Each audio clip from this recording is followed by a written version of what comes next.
Now it's the end of the day, everybody's tired. It's only 2 more workshops to go. This one and the one related to nursing afterward. I'm delighted and excited and super happy to present Dr. Ali Lahedib.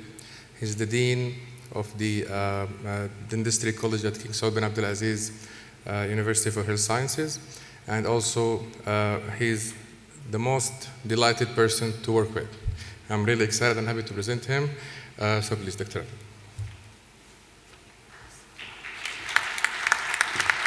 Thank you, Faris. Assalamu alaikum wa rahmatullahi wa barakatuh. Good evening, everyone. I'd like to welcome you to the 6th workshop of the International Exhibition and Conference of the Ministry of Higher Education.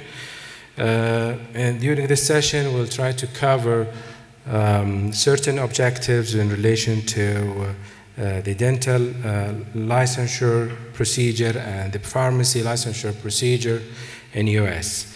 So we have with us 6 delighted, valuable speakers today. We'll start with Professor Ken Hargreaves. Professor Hargreaves is a professor and chairman of the Department of Endodontics in Dental School, University of Texas Health Sciences Center, San Antonio. Please welcome Professor Ken.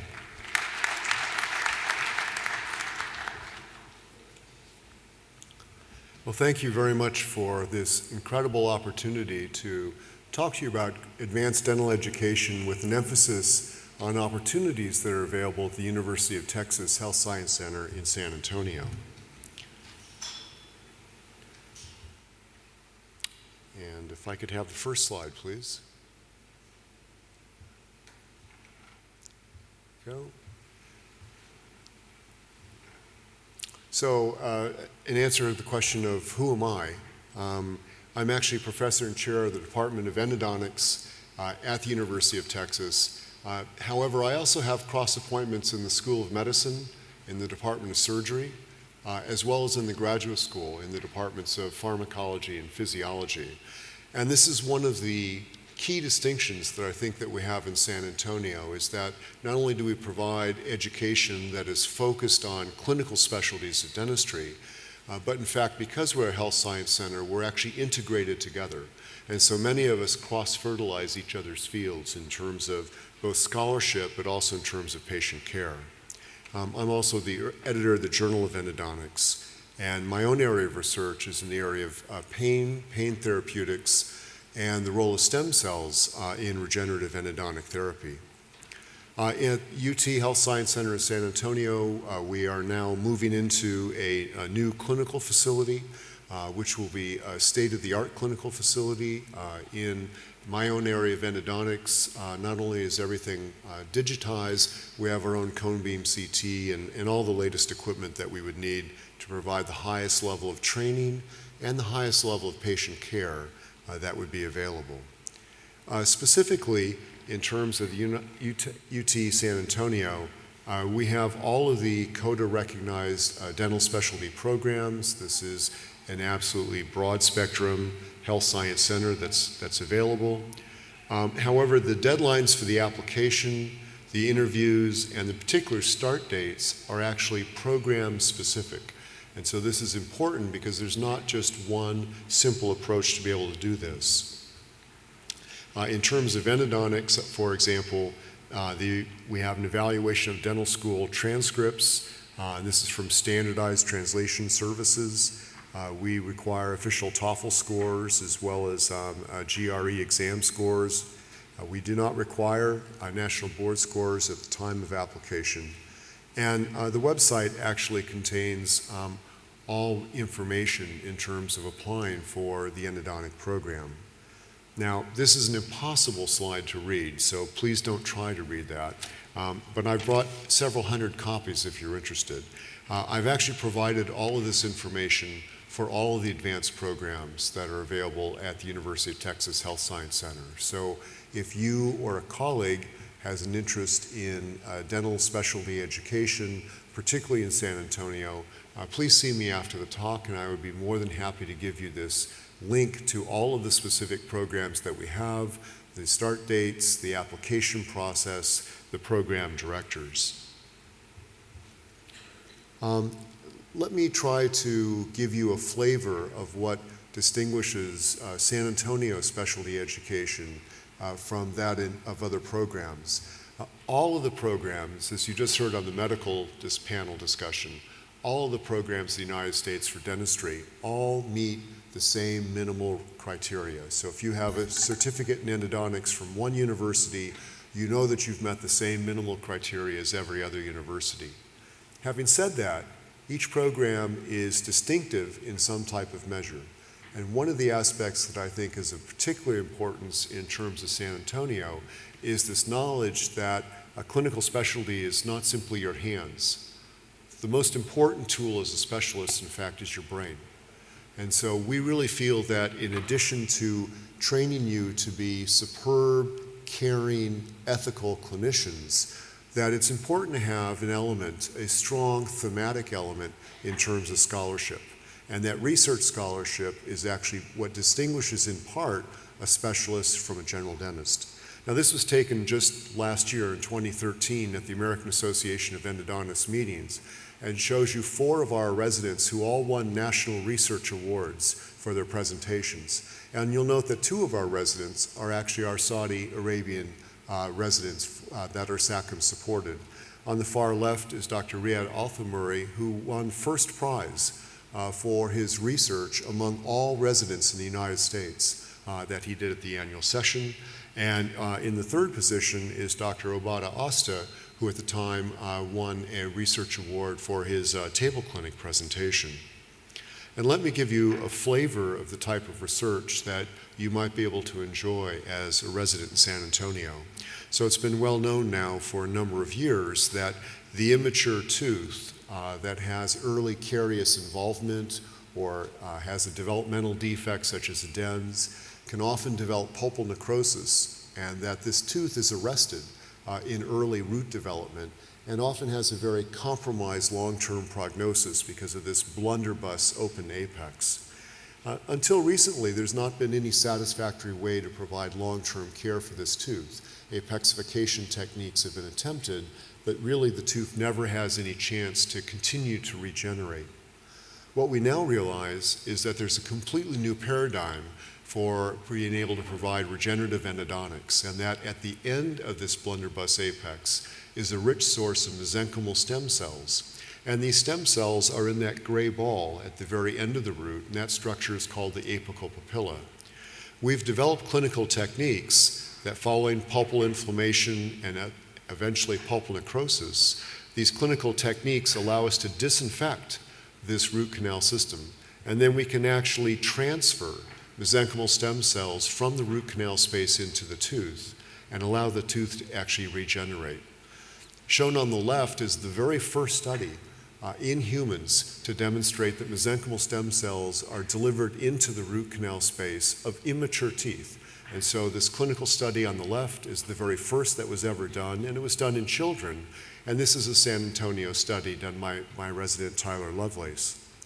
Shown on the right is the very first clinical study in adults. This was a clinical trial in 21 participants, average age of 56 years, from 18 to 85 years of age, looking at the entry of stem cell markers into the root canal space. And you can see that both in children on the left and in adults on the right, that this regenerative procedure triggers the influx of a massive concentration of mesenchymal stem cells, several hundredfold greater than stem cells that are found in the patient's own natural vascular compartment. And we can take advantage of these stem cells to do regenerative therapies. This is something that is not done in theory. This is actually part of our education in San Antonio. So we've actually expanded the residency program from a 24-month program to a 26-month program to allow our residents to do more cases in regenerative endodontics. And courtesy of our current resident, Obada Asta, I'd like to share with you one of his cases on regenerative endodontics. This is a previously initiated tooth that would have been treated with calcium hydroxide therapy for 9 months with no effect at all. In fact, there was negative responsiveness to electrical pulp testing. You can see he determined the working length of the case. He then applied an antibiotic to disinfect the root canal system, healed the sinus tract, did his regenerative procedure with blood flowing into the root canal space, again, blood that is enriched with high levels of stem cells. And here's the case immediately post-operatively, 6 months later, and then 1 year later, the patient comes back. You can see that not only do we have healing of apical tissue, we actually have closure of that open apex. And at that 1 year recall, the tooth was now reinnervated. The patient was now responsive to electrical pulp testing. Moreover, we've done three-dimensional cone beam CT images, as you can see here, and once again with 3D cone beam images, we can actually demonstrate that this regenerative procedure allows us to completely heal the tooth. And I think this gives you a flavor of what we think distinguishes San Antonio from many other programs, that all programs meet CODA requirements. Your certificate in advanced training in all programs is going to be similar. What you should be searching for is an institution that matches your needs. In San Antonio, we believe that what distinguishes a specialist from a general dentist is not just your hands, it's your brains. And that by using your brains, you are able to do new types of therapy, in this case, stem cell-based therapy, to provide completely new ways of being able to treat patients in ways that we've not been able to have before.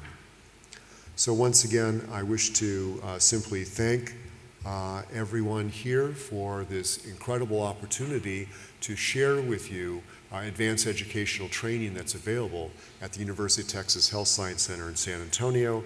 And if you're interested, please meet me afterwards, and I can give you a readable version of this table. Thank you all very much. Thank you, Prof. Ken. And our next speaker is Professor Christian Stoller. He's the Dean of the Columbia University College of Dental Medicine and the Senior Vice President of the Columbia University Medical Center in New York. Please welcome Professor Stoller.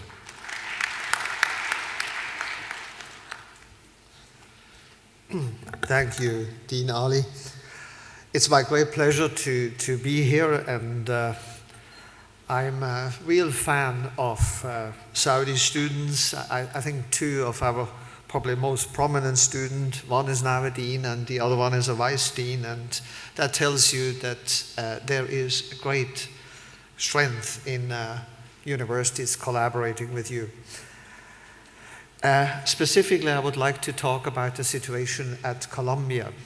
And what we need to recognize is the match has become a real problem for students from many foreign countries to become part of our residency programs.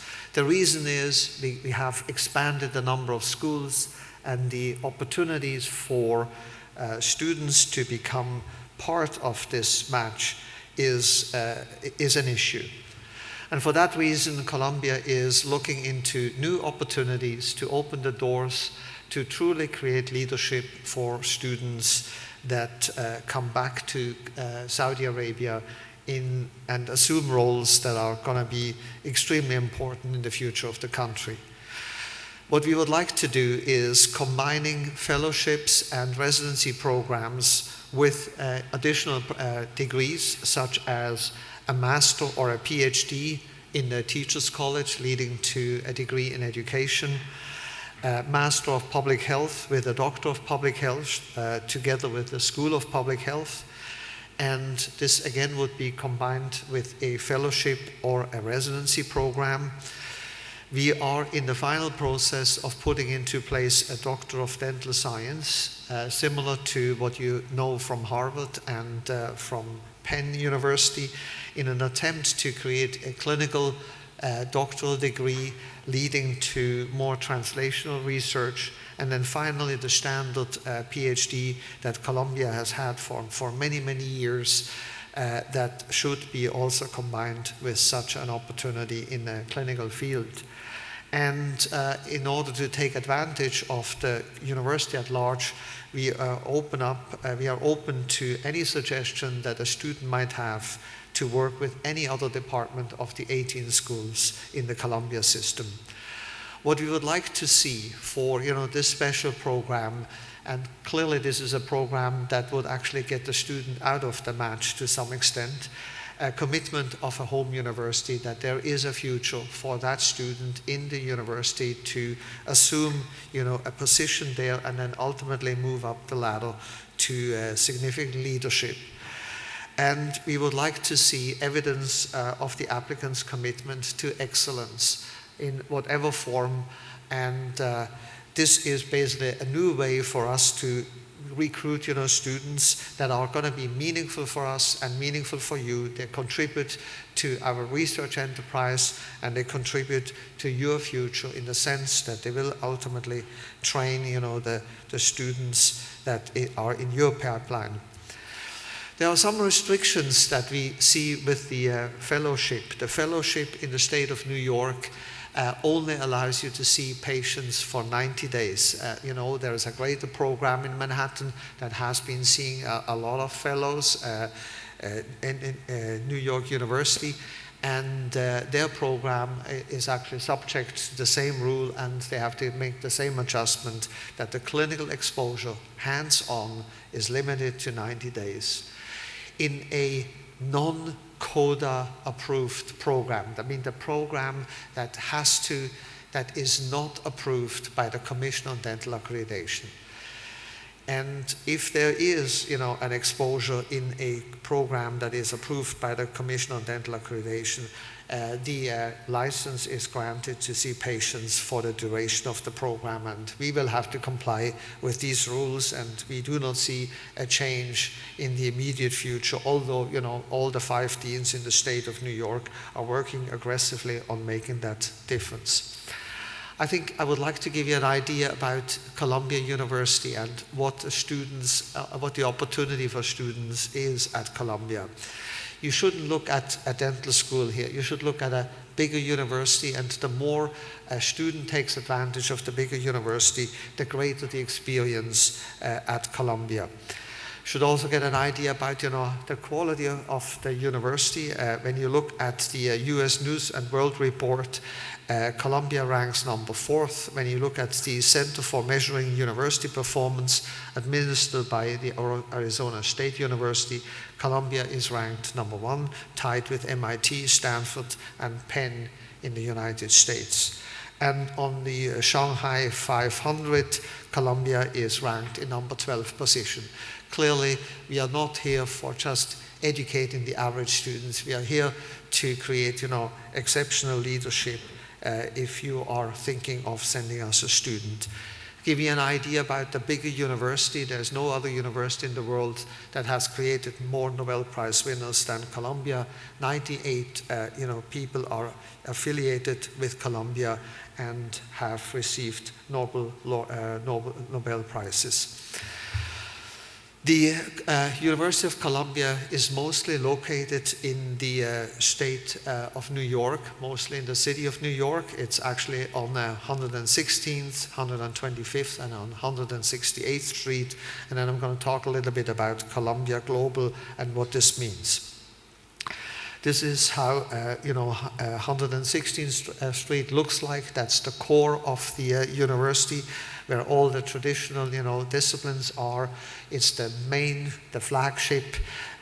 You find here, mostly, the Columbia College. You find here the Teachers College. You have, engineering here. You have disciplines that are crucial for the future, such as arts and sciences, with the mathematics, with machine learning, all these disciplines that ultimately have an impact on support for clinical decision and regenerative biology, informatics, and so on, that the future of dentistry clearly needs to be part of. On 125th Street is the newest project of the University of Columbia, a major rebuild of a new building of a campus, the development of a new campus of about 6.8 million square feet. And here you see what is going to happen here. A seawall is going to be built in order to create, a campus that will host, the major new specialties that are going to be future of what a university is all about, including, studies into the brain and the mind, studies into informatics, studies into the ideas of regenerating tissues and so on. Again, we would like to be part as a dental school, and we would like to see our students be heavily engaged in this new endeavor on 125th Street. When it comes to 168th, that's where all the medical sciences are.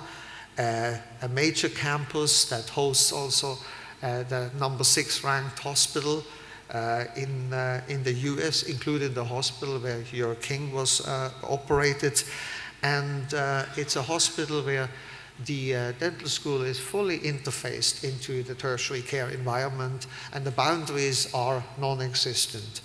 We are working very hard on trying to get, the medical dental technologies integrated in the sense of information technologies, and it's an environment where one can clearly look for new questions that you couldn't solve in many, many other areas. Same as Dr. Hargraves has said, we have a center for translational research, and this gives you opportunity that not many dental schools in the US have available to allow students to pursue questions that otherwise wouldn't be possible in the absence of such an activity. And then finally, I need to talk to you a little bit about Global. Global is our latest initiative, and it's linked to the idea of President Bollinger, who has the vision that, the future science, the future leadership is a global leadership, and that many of the questions that will impact on the future of mankind are actually questions that are true for each and every nation. This includes global warming, oil spills, and many of the health issues that we would like to be involved in. These are the 8 centers around the world, and they're used to work for finding questions, relevant questions, study questions in different parts of the world, and trying to come up with unique answers that ultimately will serve the community, the global community as a whole. This is a transformation that many of the US universities are involved in, trying to become global university from an original origin in the city of New York to something that will serve the world as a whole. Dentistry is very attractive, and therefore, we heard about the success of your match last year. I think we are going to see a significant pressure on the match because, when you look at US News and World Report about the most desirable profession, dentistry is now the leading health discipline on this list, being number 3. Number 1 being the software developer, and number 2, the computer system analyst. This is clearly a profession that people want to be in, and quite often we see a situation where a student matches in a medical school and in a dental school and chooses to end up in a dental school.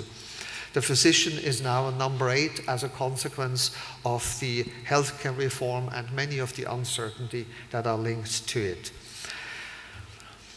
We are at a moment of disruption, and the disruption is usually an opportunity for university to discover new fields, to discover, new ways for us to do business. And the reason for that disruption is that for the first time in the history of mankind, we have the congruence of 2 fields coming together in ways that they are creating a transformative future. It's, with the Genome Project came information, and biology and information becomes one, leading to a new way, a new opportunity for us to deal with health, well-being, as well as disease. And that kind of background is something that forces each and every school to think beyond the boundaries of its discipline, to look for science that is coming in from other areas in an attempt to find new answers for the future. A really exciting time in the history of dentistry. Probably in my lifetime is probably the most exciting time, and for students to be embedded in a large university where the opportunities are available at the fingertip is something that you will need to consider. And clearly the willingness of the faculty to open the opportunities, looking at dual degree as a way to blend the decision and take the pressure off the match is something that is going to be important for all of us. Giving an idea about how learning happens in a new modern university. It is collaborative, it is integrated, it is active, people talk to each other. It's a new way of thinking about how an environment can be transformed in order to make great things happen. Also, the architecture is transformative. Open spaces, highly interactive, to allow the random encounters to lead to the discovery and the cross-fertilization among disciplines. In sum, we are very excited. I think our track record with Saudi students has been extremely good, and the uniqueness, similar to what Dr. Hargreaves was saying, is that we are not necessarily looking for the average resident, the average fellowship. We are looking for those students that want to go the extra way to discover new ways of making a better world for all of us. Thank you for your attention.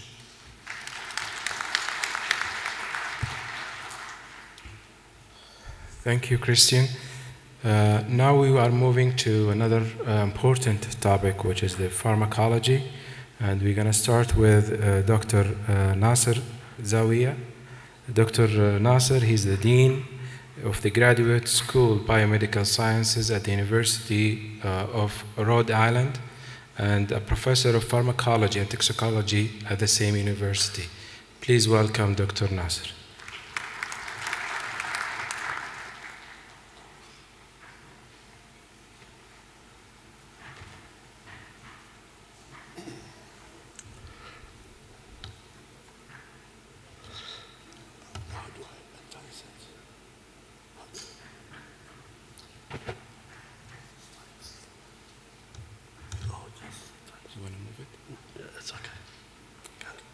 السلام عليكم.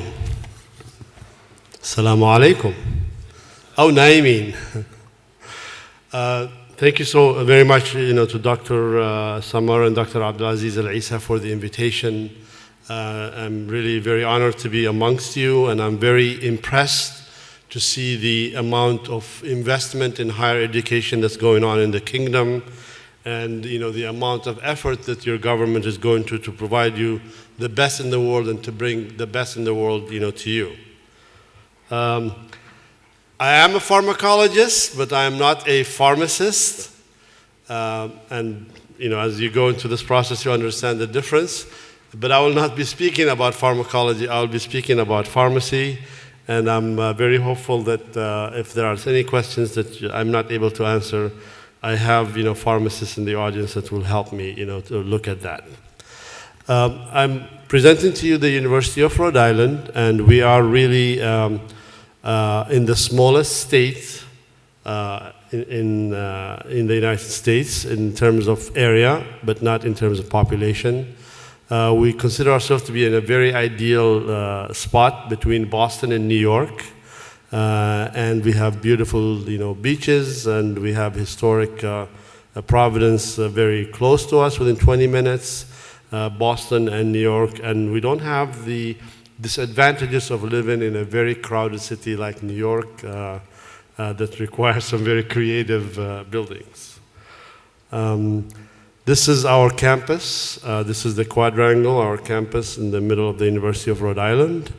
And we have about 13,000 undergraduate students studying towards their bachelor degree.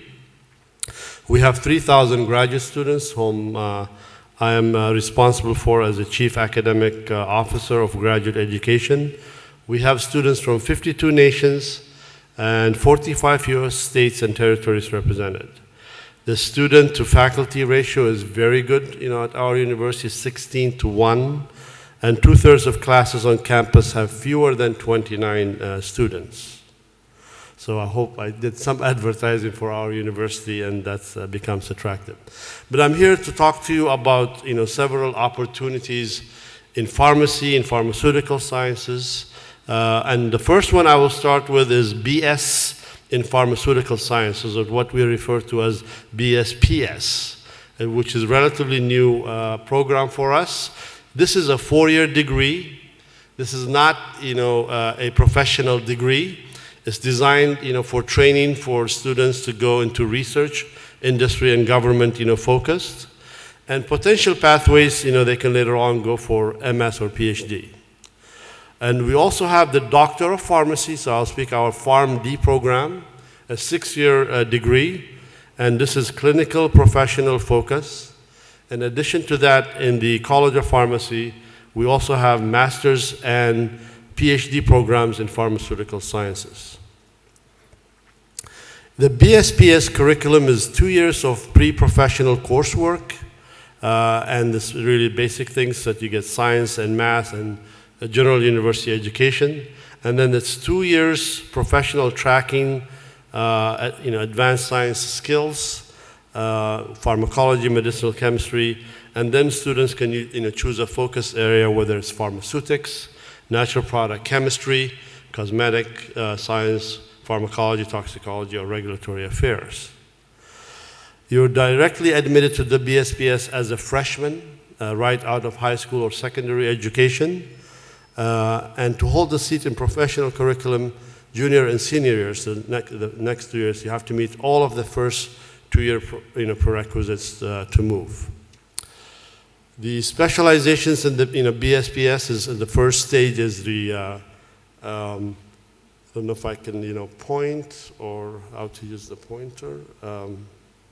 Is natural products, medicinal chemistry, I've already mentioned that, pharmacology, even bioinformatics. Then you go to the development phase where you're learning pharmaceutics and clinical pharmacokinetics, and then the aftermarketing, which is epidemiology, economics, regulatory affairs, and management. And the PS curriculum designed 3 to 4 years. There are core courses, and I'll skip that in the interest of time. For pointing? Okay. Okay. I think I will be fine. Yeah. And these are the core courses.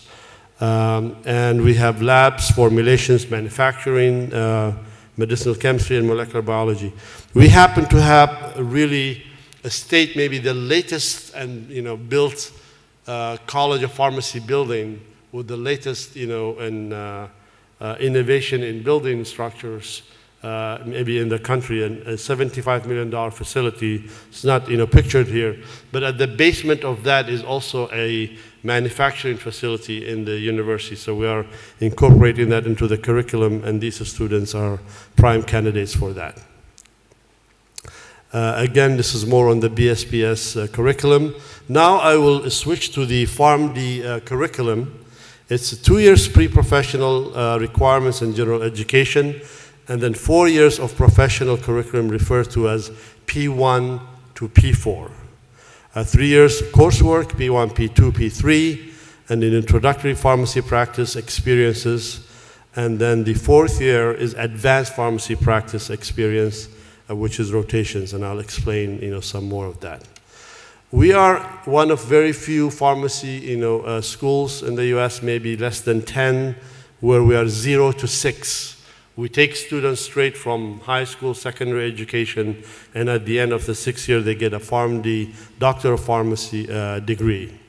In the first 2 years, they are advised in a university college, but they are holding a seat, they automatically transfer to the professional curriculum if they maintain a certain GPA and successfully complete an interview.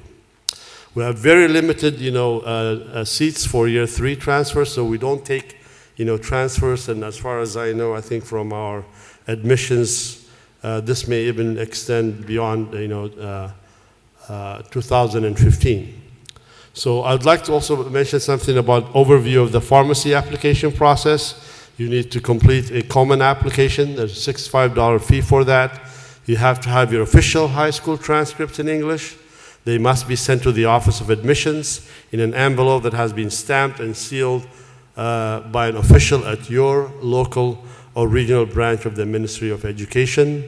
There has to be a scanned copy of the TOEFL or IELTS score report form. We require 79, in the TOEFL and 6.5 as a minimum for IELTS. We need 2 letters of recommendation, from you. 1 letter must be from a science or a math instructor. And we need a paragraph explaining why you would like to study in URI's PharmD program. SAT, ACT scores are optional, but recommended due to the competitive nature of the PharmD process. I think we have over 1,000 applicants for maybe 100, 130 slots. Your offer of admission is contingent upon successful completion of all the current coursework that you're in, and the submission deadline is December 1st. As our colleagues, in medical residency were saying, please pay attention to information on deadlines. And this is information for you how to create a profile, some more information about how you scan, your passport. We'll be happy. We have a booth. It's 615 is the number for the University of Rhode Island, and we will be more than happy to come and talk to you about some of these. High school record is important. High scores in high school coursework is important. Advanced placing in honors courses are very important, and high scores on standard tests are very important. We have with us,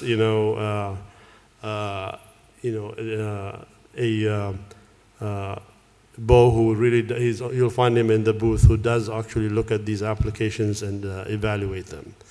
In 2013 applicant pool, we had over 1,000 applicants, as I mentioned, for 130 seats. The average SAT score is a 1320. Average ACT score is a composite equals 29. Average GPA is 4.1. This is a very, very competitive class. And in the whole university, our pharmacy students have the highest scores, even above the engineering students. So this is a very competitive group.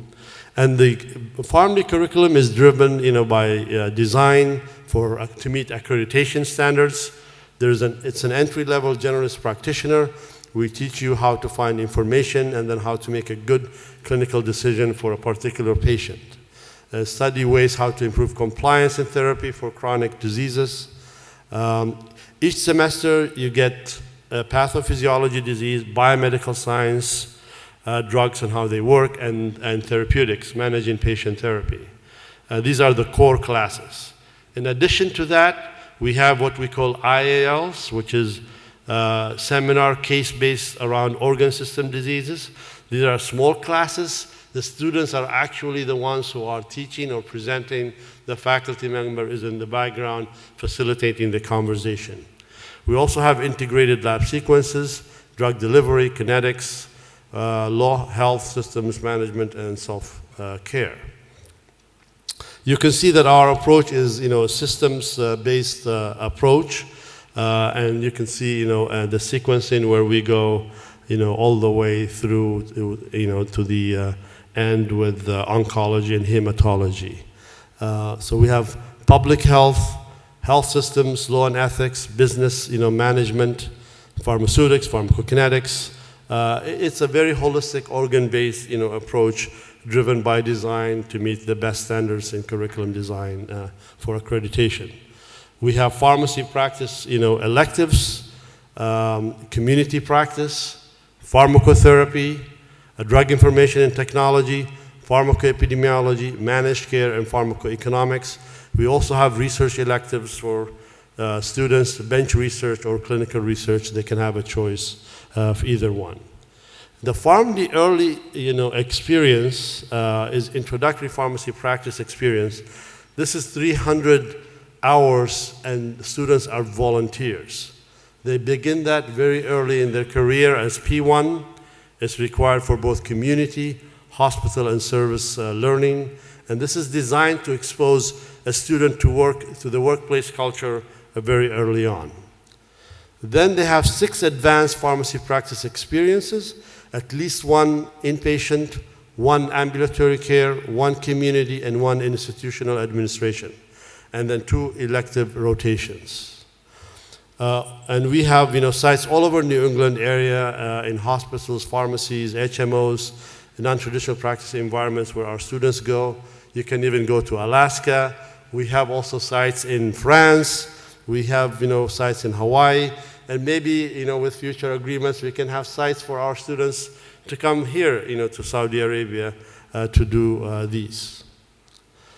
You can see that we have really a very high quality institution in our College of Pharmacy, and this is evidenced by the results that our students get in the boards.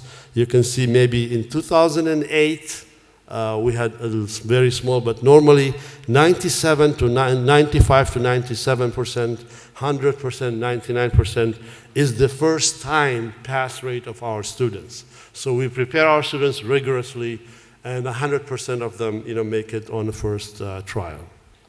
And then in terms of employment, they are all employed, and this shows you the distribution where most of them end up, how many are in community, how many are in hospital, and as well as others. And there are a number of things that we provide our students. We do have the state-of-the-art facility right now, 3D visualization. We have patient simulation. We have medical lectures on iPad, electronic medical lectures, teleconferencing, electronic textbooks, and everything else. After they graduate, if they're BSPS students, they can go to graduate programs, pharmaceutical industry, they can go to the federal government. If they are PharmD students, then they go to the residency programs, PGY 1, 2, and so on, or fellowship programs, or some of them may decide to do a PharmD and an MBA program. And they could also go to graduate programs and do a master's or PhD in at least 4 areas. We have very beautiful learning support. We put our students all in a living community, so they're identifying with each other and they're building bonds and enjoying life on campus and supporting each other.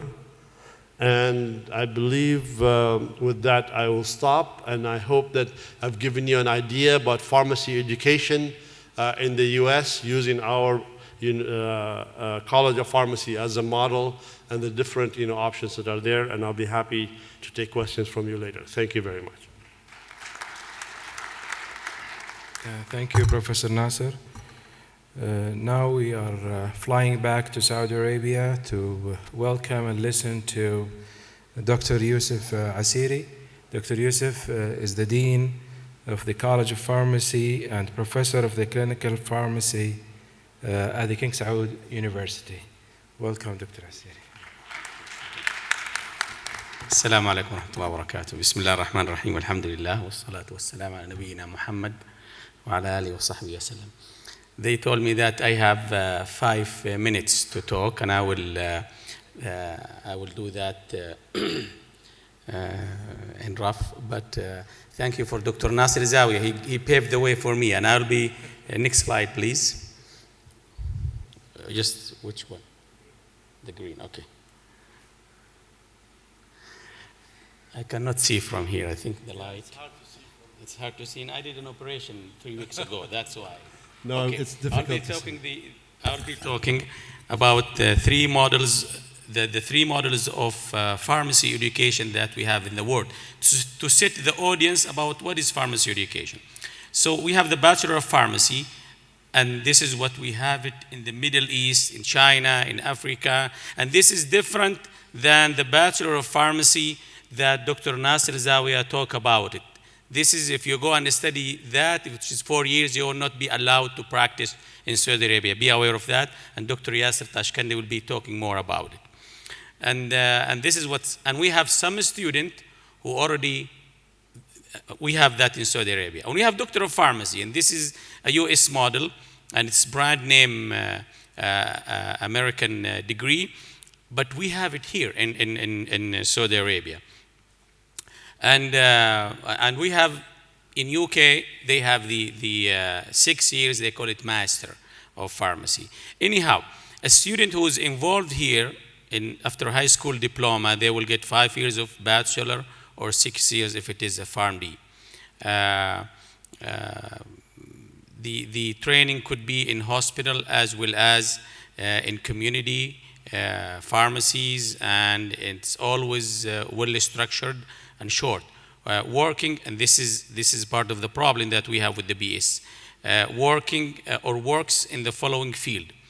This is where we are going to talk about more in the last slide. Our pharmacists are working